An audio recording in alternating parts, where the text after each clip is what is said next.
तो आदाब, नमस्कार, गुड इवनिंग, सत श्री अकाल। एक बार फिर आप तमाम लोगों का स्वागत है क्राइम तक की कहानी के इस एपिसोड में। उम्मीद है पूरी फैमिली अच्छी होगी, अपना ख्याल रख रही होगी। पिछले 3 दिनों से हर कोई इजराइल फिलिस्तीन के साथ साथ एक और नाम ले रहा है और वो है हमास। हमास है क्या? इजराइल से उसकी क्या दुश्मनी है? और ये जो 7 अक्टूबर को हमला हुआ, इस हमले का मास्टरमाइंड कौन है? क्योंकि हमास के बारे में तो मैं आपको बताऊंगा, लेकिन ये जो मास्टरमाइंड है जिसने ये साजिश रची है, मुझे लगता है कि दुनिया में शायद दूसरा कोई ऐसा कमांडर या टेररिस्ट नहीं होगा जैसा ये है। इसका नाम वैसे लोग मोहम्मद डेफ लेते हैं, DEFF। तो ये डेफ के नाम से मशहूर है, लेकिन उससे भी ज़्यादा इसका एक और नाम है जिसकी वजह से ये जाना जाता है, और वो है मिस्टर गेस्ट या फिर द गेस्ट। अब ऐसा क्यों है? तो इसलिए है क्योंकि ये कभी भी एक जगह पर एक रात से ज़्यादा रुकता ही नहीं है। मतलब एक दिन की भी बात नहीं है, अगर ये सुबह कहीं और है तो दोपहर कहीं और शाम कहीं और रात कहीं और, ऐसा भी होता है। और ये बरसों से उसका रूटीन है। वो एक वक्त में कुछ घंटों के लिए एक जगह पे उससे ज़्यादा रुकता ही नहीं है कभी, और वहाँ से निकल लेता है। तो मोहम्मद डेफ यही है इजराइल पर हमले का मास्टरमाइंड, हमास का सबसे शातिर कमांडर। ये इतना ज़्यादा इसको लेकर राज है कि पूरी दुनिया में तमाम कोशिश के बावजूद आज तक सिर्फ इसकी एक ही तस्वीर सामने आई है। यह लोगों से मिलता है ना बात करता है, और चूंकि इसका हुलिया ऐसा है कि अगर ज़्यादा ये मिले जुले तो लोग पहचान लेंगे। क्यों? इसका एक हाथ नहीं है, इसका एक पैर नहीं है, इसकी एक आंख नहीं है। तो जब इस हुलिया के बारे में सबको पता हो तो फिर अगर ये कहीं बीच सड़क बाजार में कहीं घूमेगा तो लोग पहचान जाएंगे। और यही वजह है कि ये द गेस्ट बनकर रहता है, बिल्कुल अपने आप को छुपा कर। लेकिन खूंखार इतना कि मोसाद की हिट लिस्ट में टॉप पर है ये। हमास के किसी एक आतंकवादी की बात करें तो ग्लोबली इसको टेररिस्ट घोषित किया जा चुका है, लेकिन बरसों हो गए तमाम कोशिश के बावजूद मिस्टर डेफ या द गेस्ट, इसको आज भी पकड़ा नहीं जा सका। 5 बार ऐसा हुआ कि अलग अलग एजेंसियां, मोसाद और बाकी लोगों के इसके बारे में पता चला और ये वहां तक पहुंच भी गई, हमला भी हुआ। उस हमले में मोहम्मद डेफ की बीवी और बच्चे मारे गए, लेकिन ये घायल हुआ, बच गया। फिर दूसरा हमला हुआ, उसमें भी ये बचा। तीसरा हुआ, चौथा हुआ, 5वां हुआ, लेकिन इन 5 हमलों में किसी हमले में इसका एक पैर चला गया, किसी हमले में एक हाथ, एक हमले में इसकी एक आंख। तो ये एक अपाहिज आतंकवादी है। लेकिन दिमाग ऐसा कि हमास में मोस्ट रिस्पेक्टेड पर्सन के तौर पर उसको देखा जाता है, और उसकी वजह ये है कि ये अपने आप को ओसामा बिन लादेन से भी बड़ा मानता है, और इसका सिर्फ एक ही कहना है कि वो इजराइल को इजराइल की धरती से हटा कर रहेगा। 7 अक्टूबर की पूरी प्लानिंग इसी मोहम्मद डेफ या द गेस्ट की थी। इससे पहले ही इसकी जो पूरी कहानी है वो ये है कि 1960 में इसका जन्म गाज़ा में ही एक रिफ्यूजी कैंप में हुआ। इसके जो फादर थे वो फिलिस्तीनियों की लड़ाई में शामिल थे। जब ये 20 साल का हुआ तब मुस्लिम ब्रदरहुड, उसके विचारों से ये बहुत ज़्यादा प्रभावित था। फिर इसके बाद इसने हमास ज्वाइन किया 1996 में, और इसकी जो खूबी थी वो ये थी कि ये बहुत अच्छी प्लानिंग करता था। कहते हैं कि जब इसने हमास ज्वाइन किया 1996 में, और उससे ठीक 9 साल पहले हमास का जन्म हुआ था 1987 में, इसके ज्वाइन करने के बाद हमास और ज़्यादा उग्र हो गया, क्योंकि इसने ऐसी बॉम्बिंग की प्लानिंग की, इसने फिदाइन हमले किए। इसी के दौर में और इसी के दिमाग की वजह से एक इसराइल पर हमला हुआ था जिसमें 50 लोग एक बॉम्ब ब्लास्ट में मारे गए थे, और उसके बाद ही इसका पहली बार नाम आया था, मोहम्मद डेफ। तो एक जितने भी हमास ने इसराइल पर बमबारी की या बम या फिर फिदाइन अटैक, ह्यूमन बॉम्ब, उन सब की साजिश इसी ने रची। और कहते हैं कि ये बॉम्ब बनाने में भी बहुत माहिर। गाज़ा की एक इस्लामिक यूनिवर्सिटी से इसने पढ़ाई की, और कहते हैं वहाँ कुछ दिन पढ़ाया भी, और फिर जब हमास से जुड़ा और इसका कद बढ़ता गया तो फिर धीरे धीरे इसने अपने आप को छुपा लिया। ये लोगों से मिलता जुलता नहीं है, लोगों से बात नहीं करता है और कहीं भी एक दिन में 3-3 बार ठिकाने बदलता है। दुनिया की कई एजेंसियां इसके पीछे हैं लेकिन ये किसी के हाथ नहीं आता है। इसके सर पर इनाम है और अब इसका नाम फिर से सुर्खियों में आया क्योंकि 7 अक्टूबर को इसने हमला किया। 2021 में इसने पहली बार एक ऑडियो मैसेज जारी किया था इजराइल के खिलाफ कि तुम्हारा नाम और निशान मिटा देंगे, और अब 7 अक्टूबर के हमले के बाद भी इसने एक ऑडियो जारी किया और उसने कहा ये बदला है वेस्ट बैंक और बाकी जो फ़लस्तीन की ज़मीन पर इजराइल ने कब्जा किया उसका, और इस तरह के हमले अभी और होते रहेंगे। तो इस हमले के बाद जाहिर है अब मोसाद और बाकी एजेंसियां द गेस्ट के पीछे होंगी, लेकिन द गेस्ट आज भी एक छलावा बना हुआ है। बरसों से हाथ नहीं आया, 5 मौके आए लेकिन वो बच गया। हाथ पैर आंखें गंवा कर भी आज जिंदा है और जब तक ये हाथ नहीं आता इजराइल से खतरा टलता नहीं है। तो द डेफ ये नाम आया इस साजिश के पीछे, लेकिन द डेफ जिस हमास ऑर्गेनाइजेशन के लिए काम करता है, जिस संस्था के लिए, वो हमास क्या है? फ़िलिस्तीन और इजराइल की बहुत लंबी जंग है। 1948 में इजराइल का जन्म हुआ, उसके बाद से ही जब तब लड़ाइयाँ होती रही हैं। बाद में धीरे धीरे एक फ़िलिस्तीन लिबरेशन ऑर्गेनाइजेशन था PLO, जिसके नेता थे यासिर अराफात। भारत के साथ बड़ी गहरी दोस्ती थी, तो PLO के थ्रू एक मूवमेंट चल रहा था और उस वक्त सारी बातचीत होती थी, लेकिन यासिर अराफात बाद में धीरे धीरे चाहते थे कि शांति से इसका हल निकले, और इसी शांति से हल निकालने के लिए फिर जो इजराइल के प्राइम मिनिस्टर थे और अमेरिकी प्रेसिडेंट, इन्होंने हस्तक्षेप किया। दोनों की मुलाकात हुई और उसके बाद एक समझौता हुआ जिसको ओस्लो एग्रीमेंट कहते हैं 1993 में। पहले तो यासिर अराफात यही चाहते थे कि इजराइल पूरी फ़िलिस्तीन की ज़मीन को खाली कर दे, लेकिन धीरे धीरे इस मूवमेंट के बाद उन्हें पता चला, जिस तरह से इजराइल को दुनिया ने मान्यता दे दी, कि ऐसा शायद मुमकिन अब है नहीं। एक बार इजराइल ने अपने आप को आज़ाद देश घोषित कर दिया तो अब ये होगा नहीं, तो अब क्या? तो यासिर अराफात को लगा था कि फ़िलिस्तीन के लोग शांति से जिए, इसलिए ओस्लो एग्रीमेंट अमेरिका की पहल पर एक समझौता हुआ। उस समझौते की ख़ास बात ये थी, 2 सबसे बड़ी चीज़ थी। एक ये थी कि फ़िलिस्तीन ने पहली बार इसी 1993 में ओस्लो एग्रीमेंट के तहत इजराइल को एक देश के तौर पर मान्यता दी थी। 93 से पहले इजराइल को मान्यता फ़िलिस्तीन ने कभी नहीं दी, जबकि बना 48 में था। दूसरा जो समझौता हुआ ये था कि गाज़ा और वेस्ट बैंक, वही गाज़ा जो आजकल गर्म है, यहाँ पर फ़िलिस्तीन की अपनी इंटरनल गवर्नमेंट होगी। पहली बार इजराइल ने भी कहा कि चलो आप अपनी सरकार बनाओ, और वो एक PA नाम दिया गया था, फ़िलिस्तीनी अथॉरिटी, मतलब वही अपना सब कुछ चलाएंगे वेस्ट बैंक और गाज़ा में। हालांकि बाद में वेस्ट बैंक पर भी इजराइल ने कब्जा कर लिया। तो ये समझौता हुआ, लेकिन 1993 में हुए इस समझौते का फ़िलिस्तीन के अंदर ही बहुत विरोध शुरू हो गया। लोगों ने कहा कि शायद यासिर अराफात अब दब गए हैं, झुक गए हैं और इजराइल को उन्होंने मान्यता दे दी है।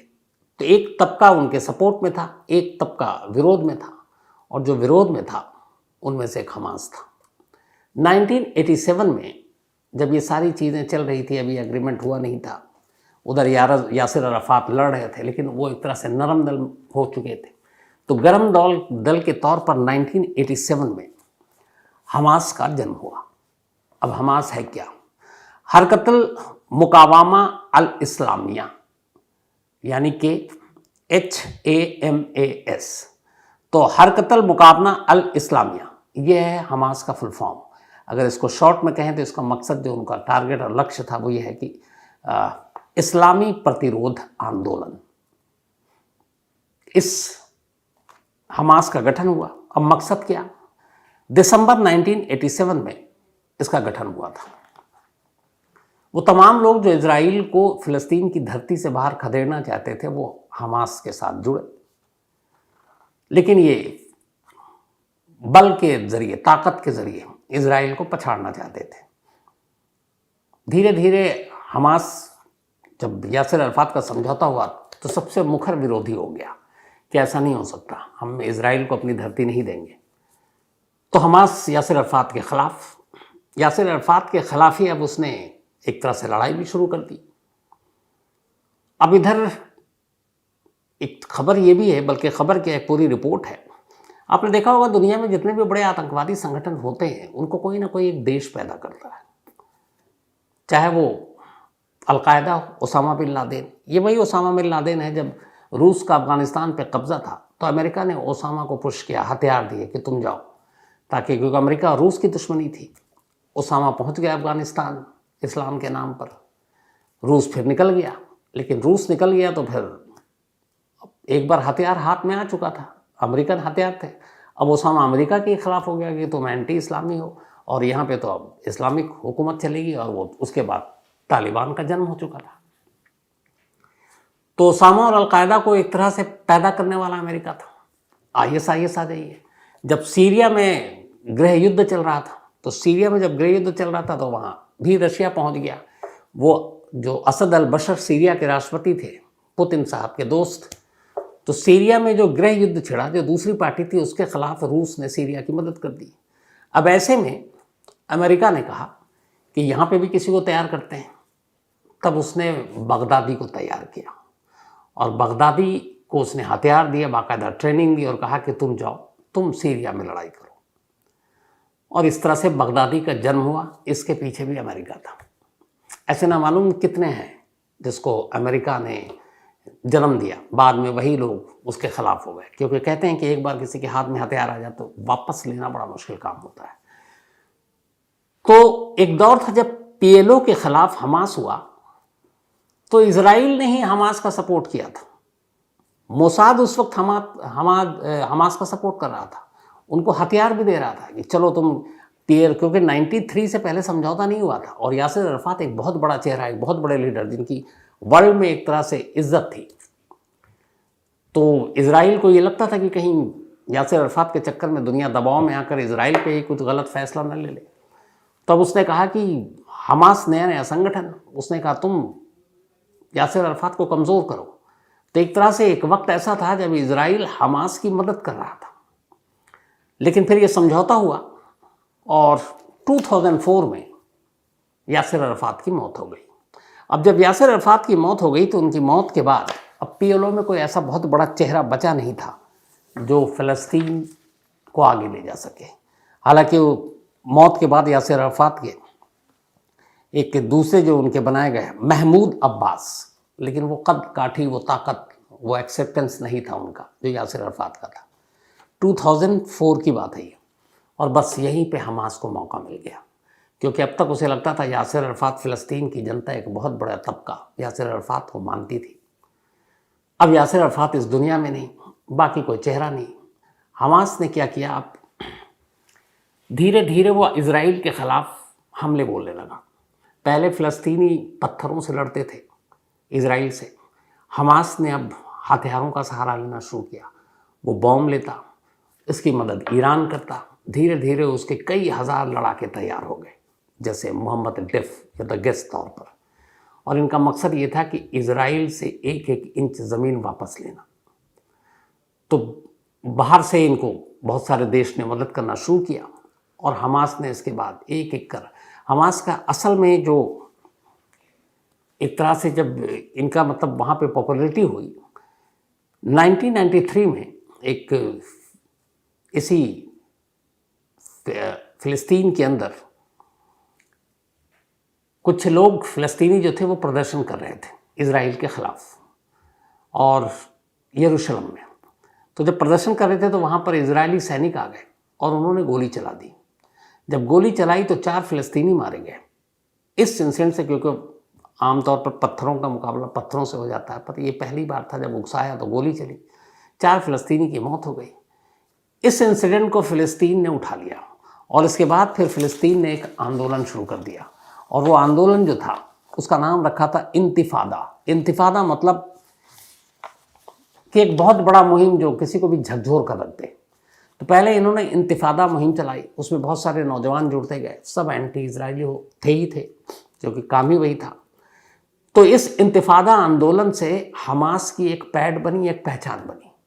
और उसके बाद अब लोगों को अपने साथ जोड़ने के लिए, क्योंकि एक तरफ ये वो दौर था जब यासिर अराफात अब वायलेंस या हिंसा से दूर एक पीसफुल सॉल्यूशन चाहते थे, और हमास जैसे बहुत सारे लोग थे जो चाहते थे कि नहीं, आर पार की लड़ाई हो।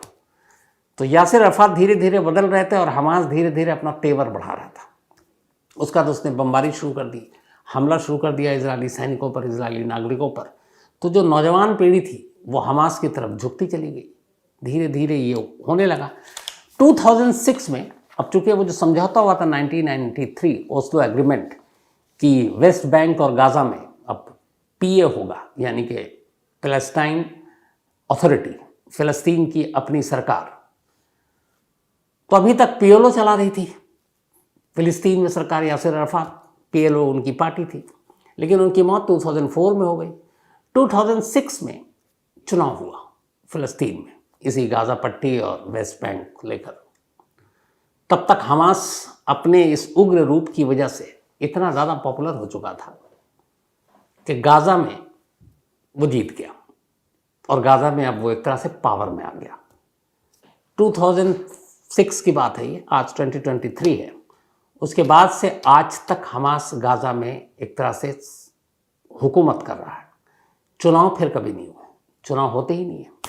अब यहाँ ये हुआ कि जो फ़िलस्तीनी अथॉरिटी दी गई थी कि चुनाव होगा और उसके ऊपर एक इंटरनेशनल जो भी देश और बाकी है वो नज़र रखेंगे, क्योंकि सारे फंड वन भी देंगे। तब चुनाव हुआ नहीं। अब जब चुनाव होता है तो इजराइल सीधे सीधे ये कह देता है कि हम इस चुनाव को मान्यता नहीं देंगे, इसलिए कि इसमें एक पार्टी हमास है, और हमास को इजराइल ने आतंकवादी संगठन घोषित कर रखा है। बाद में अमेरिका ने भी कर दिया। ईरान और कुछ देशों को छोड़कर ज़्यादातर पश्चिमी मुल्क जो देश हैं, वेस्टर्न कंट्री, उन सब ने हमास को एक टेररिस्ट ग्रुप घोषित कर रखा है, टेररिस्ट ऑर्गेनाइजेशन। लेकिन कुछ जो पड़ोसी मुस्लिम देश हैं उन्होंने उसको एक आंदोलनकारी संगठन के तौर पर देखते हैं। तो अब इजराइल ने कहा कि ये चुनाव तो हम मानेंगे नहीं, क्योंकि हमास एक आतंकवादी ग्रुप है। इस चक्कर में न चुनाव हुआ, न हो रहा है, और पिछले मतलब करीब 2006 से लेकर आज तक 17 साल हो गए हमास की ही हुकूमत है गाज़ा पट्टी पर, और वो उसी गाज़ा से रहकर लगातार ईरान और दूसरे संगठनों की मदद से इजराइल पर हमले कर रहा है। अब ये गाज़ा जहाँ से ये हमले हो रहे हैं, और हमेशा गाज़ा से ही होता है, चाहे वो पथराव हो, चाहे रॉकेट हो, सारी चीज़ें, और जहाँ पे हमास की हुकूमत है। अब उस कमाल की बात है, कल मैंने आपको 35 एकड़ ज़मीन के बारे में बताया था। अब इस गाज़ा की भी असलियत आप देखिए कि ये जो गाज़ा पट्टी है, ये जो घिरा हुआ है ना एक इलाका, एक तरफ इसके समंदर है, एक तरफ इसके मिस्र है, और बीच में 41 किलोमीटर यानी कि 25 मील, एक लंबी 25 मील के दायरे में एक धरती है, ज़मीन है, ज़मीन का एक टुकड़ा है। वो 35 किलोमीटर था, ये 25 मील है, और 25 मील लंबा है ये, मतलब लंबी ज़मीन है, और 10 किलोमीटर चौड़ी ज़मीन है, एरिया है। तो 25 मील लंबे और 10 किलोमीटर चौड़े इस ज़मीन के टुकड़े पर गाज़ा पट्टी बसा हुआ है। और इस गाज़ा पट्टी दुनिया में कहते हैं जो कोई किसी कम इलाके में सबसे ज़्यादा जहाँ आबादी गिने चुने में से एक ये भी आता है, क्योंकि सिर्फ 25 मील की इस धरती पर 23 लाख लोग रहते हैं। मतलब 25 मील की गाज़ा पट्टी एक छोटा सा टुकड़ा है, और उस पर 23 लाख की आबादी है। तो बहुत ही घनी आबादी वाला ये गाज़ा पट्टी है। अब इसके जो है बॉर्डर समंदर से जो लगता है और एरियल, उसकी सिक्योरिटी इजराइल करता है, क्योंकि मैंने आपको पहले ही बताया था कि अब फ़िलस्तीन की अपनी कोई फ़ौज नहीं है और कोई उनको अपनी एयरफोर्स भी नहीं है। और एक तरफ इससे मिस्र का बॉर्डर लगता है, तो उधर से मिस्र भी इसकी निगरानी करती है। तो और संयुक्त राष्ट्र जो है उसका ये कहना है कि ये जो गाज़ा पट्टी में लोग रहते हैं, चूँकि ये बढ़िया ही विवादित जगह है, तो इसमें 23 लाख जो लोग रहते हैं, इसमें से 80% आबादी जो इंटरनेशनल अलग अलग संस्थाएं और ऑर्गेनाइजेशन हैं उनके ऊपर डिपेंडेंट है, चाहे वो खाना हो, पानी हो, दवा हो, ये सारी चीज़ें। अभी भी इस जंग के बाद इजराइल ने सारी चीज़ें रोक दी, पानी, इसके अलावा लाइट, गैस, तेल। तो ऐसे सिचुएशन में फिर इंटरनेशनल एजेंसियां, रेड क्रॉस या फिर यूएन, ये लोग आते हैं। तो 80% आबादी गाज़ा की जो है वो इंटरनेशनल जो मदद मिलती है, सहायता, उसके ऊपर डिपेंडेंट रहते हैं। कई हज़ार लड़ाके हैं हमास के, और इनके जो मेन हैं वो इधर उधर गाज़ा के बाहर से रहकर भी ऑपरेट करते हैं। कुछ मिस्र में हैं, कुछ काहिरा में हैं। ईरान खुलकर इनका सपोर्ट करता है। तो इस वक्त सबसे, अब चूँकि खुलासा हुआ है, ऑडियो मैसेज आ गया, तो मोसाद की टीम को तलाश है मोहम्मद डेफ या द गेस्ट की, क्योंकि असली मास्टरमाइंड इस हमले का वही था। तो आज की कहानी में फ़िलहाल इतना ही, लेकिन हाँ, कहानी ख़त्म करूँगा आज इससे पहले एक ज़रूरी चीज़ बताऊँ। आज कहानी सुनाते सुनाते आपने ये देखा होगा, ये मैग्नीफाइंग ग्लास यहाँ पर, तो हमारे एक क्राइम तक फैमिली मेम्बर हैं, वो मुरादाबाद में रहती हैं, दोनों भाई बहन, एक सिद्रा हुसैन और दूसरे सोहान हुसैन। तो आज मैं ऑफिस में था, एक हमारे कुरियर वाले आए, उन्होंने एक पैकेट दिया, तो उसमें ये मैग्नीफाइंग ग्लास और उनकी ये गुजारिश थी कि उसको आप ज़रूर अपने स्टूडियो में रखें। इसके अलावा एक और मैग्नीफाइंग ग्लास और एक और भी चीज़ है, लेकिन आज मैंने स्पेशली कहा। लेकिन हाँ, प्लीज़, ये पहली और आखिरी बार है, दोबारा इतना महंगा गिफ्ट ना भेजें, आप लोगों का प्यार ही बहुत है। लेकिन thank you so much Sidra और सुहान, आप दोनों का इस खूबसूरत तोहफे के लिए, और मुझे लगता है बहुत महंगा और कीमती भी है, तो थैंक यू। लेकिन ये पहली और आखिरी बार है। आज जसलीन कौर, इनका जन्मदिन है, तो हैप्पी बर्थडे जसलीन। और ये दलजीत कौर, इसके अलावा दलवीर और दलवीर कुमार जी और अरमान ने भेजा है। वर्षा और रुद्रा रतन सिंह, तो वर्षा और रुद्रा रतन सिंह दोनों माँ बेटे हैं, और कमाल ये कि दोनों का बर्थडे एक ही दिन है, आज ही है। तो आप दोनों को बहुत बहुत जन्मदिन की बधाई। और ये भेजा है विजय रतन सिंह चौहान जी ने। साथ ही आज प्रमिला, इनका भी बर्थडे है, तो हैप्पी बर्थडे प्रमिला जी। और ये राहुल की वाइफ हैं दीप विठलानी, इनका भी जन्मदिन है, तो हैप्पी बर्थडे दीप विठलानी जी। और ये भेजा है प्रियंका विठलानी जी ने, प्रियंका जी के हस्बैंड है दीप। मोनिका त्यागी जी का भी आज जन्मदिन है, तो हैप्पी बर्थडे मोनिका जी, और आप हमेशा अच्छी रहें, खुश रहें। अनमोल त्यागी ने भेजा, उनकी मम्मी हैं। पूजा सिंह गौड़, इनका भी आज जन्मदिन है, तो हैप्पी बर्थडे पूजा। और ये सुजीत सिंह गौड़ की बिटियां हैं। साहिब सिंह का भी आज जन्मदिन है, तो हैप्पी बर्थडे साहिब जी। और ये मनप्रीत कौर जी ने भेजा है। इसके अलावा पंकज शर्मा का भी जन्मदिन है, तो हैप्पी बर्थडे पंकज। साथ ही आज प्रतीक्षा शुक्ला, इनका भी जन्मदिन है, तो हैप्पी बर्थडे प्रतीक्षा जी। और ये चंद्र शुक्ला जी ने भेजा है, चंदन शुक्ला जी ने, माफ़ी। स्टेला डुंगडुंग, इनका भी आज जन्मदिन है, तो हैप्पी बर्थडे स्टेला। और भेजा है अमित जी ने, उनकी वाइफ हैं स्टेला। साथ ही श्रुति सिंह, इनका भी आज जन्मदिन है, और हैप्पी बर्थडे श्रुति। ये वैसे अभी बेंगलोर में जॉब कर रही हैं, लेकिन रहने वाली बिहार की हैं, और पक्का श्रुति तुमसे ज़रूर दिल्ली में मुलाकात होगी। साथ ही छोटू कुमार का भी आज जन्मदिन है, तो हैप्पी बर्थडे छोटू। और ये भेजा है पप्पू, सोनू, अमृता और धीरज ने। तो आज कहानी में इतना ही। अब आपसे मुलाकात होगी कल रात 9 बजे किसी नई कहानी के साथ। तब तक अपना ख्याल रखिएगा। Thank you very much.